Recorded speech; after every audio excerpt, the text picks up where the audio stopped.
67 त्रिक 201 67 गुणिले 4 8 एकक स्थानचा अंक 8 ऍडिशन 24 आणि 2 25 26 67 गुणिले 5 एकक स्थानचा अंक 5 30 अधिक 3 33 67 सख्ख 2 एकक स्थानचा अंक 2 36 आणि 4 यांची बेरीज 36 अधिक 4 40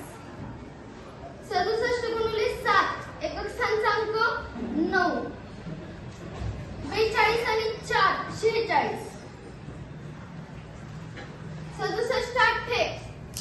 एकक स्थानचा अंक 6 आणि 48 आणि 5 53 67 9 एकक स्थानचा अंक 3 54 आणि 6 60 67 गुणिले 10 एकक स्थानचा अंक 60 अधिक 7 67 त्यासाठी आपण ह्या स्टिक तयार केलेल्या आहेत. आपण ह्या स्ट्रिप केलेल्या आहेत. यापासून आपण कोणत्याही संख्येचा पाढा बनवू शकतो.